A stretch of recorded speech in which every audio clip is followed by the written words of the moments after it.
There are 38 films in the Godzilla franchise, so it's no surprise that many projects were scrapped along the way. In fact, there are so many unmade Godzilla films that trying to cover them all in one video would result in a video that would last several hours. In part 1, we looked at some of the most intriguing cancelled Godzilla projects from the Showa era. This time around, I'll be sharing some of my all-time favorite cancelled Godzilla movies from the Heisei era. These aren't necessarily films I think would have been great, but rather the ones that I find weird, fascinating, or just plain interesting. The concept of unmade movies has always intrigued me. What could have been? Would these movies have turned into masterpieces or forgotten messes? As a filmmaker, I've experienced this firsthand, with projects of mine even making it to the filming stage only to be scrapped. My third feature film, Wayward Sons, was almost abandoned during the editing process, and the Anomalous Archives, which is a Kaiju movie that I just released, had tons of scrapped content. So, getting back to Godzilla, this is a topic that resonates with me deeply. Without further ado, here are the lost Godzilla films of the Heisei era that almost happened.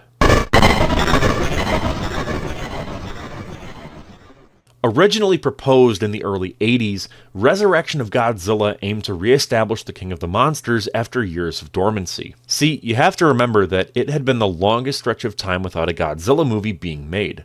The last Godzilla movie to be released at this time was 1975's Terror of Mechagodzilla. So Toho was looking at almost a decade of inactivity from the franchise. They decided to bring Godzilla back to the big screen with an all-new movie featuring a shape-shifting foe named Bagan, or Bagan. This film would have tackled the consequences of nuclear pollution, which was a timely subject then, and even more relevant today. Despite its intriguing premise and potential for a thrilling return, the project was reworked into The Return of Godzilla, which did not feature another monster and was instead a Godzilla solo romp. It's a shame, really, because this is not the last time that we're going to be talking about Bagan, so let's just move on to the next movie.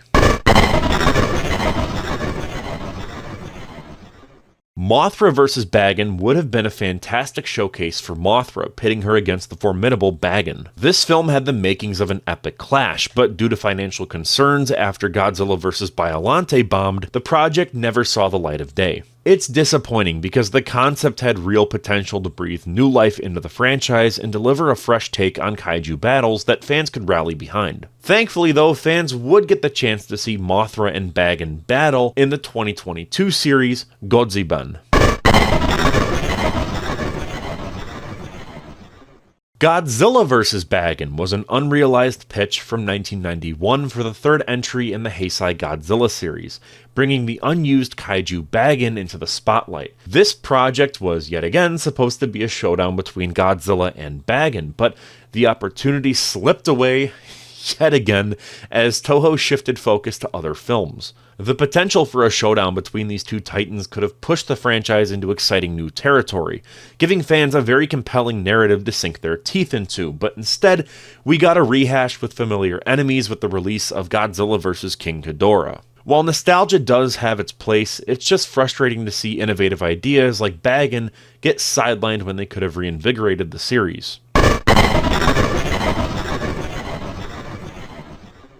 Moving away from Bagan, Godzilla vs. King Kong was supposed to be the big comeback for Toho after the underwhelming performance of Godzilla vs. Biollante in 1989. They aimed to remake their 1962 hit King Kong vs. Godzilla, even planning a wild plot where King Kong falls in love with a scientist and then he becomes a cyborg, but legal issues with Turner Entertainment, who owned Kong's rights, threw a wrench into those plans, leading Toho to shift gears and give fans Godzilla vs. King Ghidorah instead. Though the project died, the Godzilla-Kong rematch finally happened with 2021's Godzilla vs. Kong. Micro Super Battle Godzilla vs. Gigamoth was one of Toho's wildest ideas that never saw the light of day. Originally envisioned as a film where humans are injected into Godzilla to shut down his nuclear reactor, it also featured a showdown with Mechani-Kong and the new monster Gigamoth, a radiation-born creature. The project eventually split into two paths, with the human injection idea going towards a separate project and Toho choosing to move forward with Godzilla vs. Mothra in 1992, leaving this very ambitious battle in the scrap pile of unrealized kaiju films. Okay, remember that idea of humans being injected into Godzilla? Yeah, that was this project. Godzilla vs. Mechani-Kong could have been one of the most bizarre entries in the Godzilla franchise, but it never made it past the planning stages. The idea of a giant robot gorilla squaring off against Godzilla while a team of humans are injected into Godzilla's body to fight him from the inside was straight out of a sci-fi fever dream. After several revisions, including a project titled Micro-Universe in Godzilla, Toho ultimately scrapped the idea in favor of Godzilla vs. Mothra, and the world was spared from a mech ape and kaiju showdown. The return of King Ghidorah was poised to bring back Godzilla's fiercest rival for a rematch, but it never saw the light of day. After the success of Godzilla vs. King Ghidorah in 1991, Toho briefly considered making a direct sequel where a space version of King Ghidorah would come down to wreak havoc. However, Toho opted for a more marketable and fan-favorite approach, which was Mothra. This, of course, resulted in Godzilla vs. Mothra. The idea of King Ghidorah returning to the Heisei era lingered, but Mothra's popularity edged him out for the time being. In Godzilla vs. Berserk, Toho proposed a metallic alien that could assimilate technology, a concept that was ripe for exploration. Sadly, this ambitious project fell victim to Toho's hesitation to stray too far from what fans knew. Instead, they made Godzilla vs. Mechagodzilla 2. It's honestly kind of unfortunate, as the potential for a unique kaiju encounter could have given us a fresh narrative and some seriously memorable action. Instead, we ended up with the more familiar foes that we've already seen before being revitalized for the Heisei era.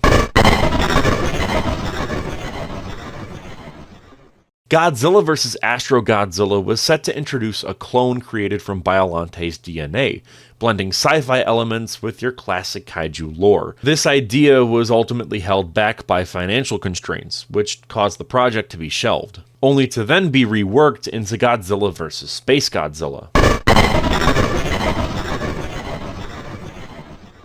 Imagine a film where the Heisei Godzilla faces off against the spirit of the original Godzilla from 1954. Godzilla vs. Godzilla offered this very scenario, with a unique blend of nostalgia and innovation, with early drafts hinting at time travel and alternate timelines. One draft even featured Anguirus in his first appearance since Godzilla vs. Mechagodzilla, nearly 20 years prior. There's some concept art that showcases an Anguirus hound, which was supposed to be a subspecies of a standard Anguirus. Another draft labeled the 1954 Godzilla as Ghost Godzilla. Unfortunately, though, Toho felt that it was too similar to existing films, leading to its cancellation. At this point in time, Godzilla had already fought Biollante and Space Godzilla and Mechagodzilla, which were all sort of versions of Godzilla but warped. So to them, this was just too much of the same thing over and over again. So instead, we got Godzilla vs. Destoroyah, which honestly is a masterpiece, so I can't really complain. Toho tried yet again with Godzilla vs. Bagan, aiming to bring this creature into the spotlight as Godzilla's ultimate opponent. Ironic that the Heisei era almost started with Bagan and then would have ended with Bagan. However, as the franchise pivoted more towards introducing Destoroyah, Bagan was once again left on the cutting room floor. Honestly, it just feels very frustrating because Bagan had so many opportunities to appear in a Godzilla film but just kept getting cut over and over and over again. I just can't get over how many times Bagan was planned for a movie but then got scrapped.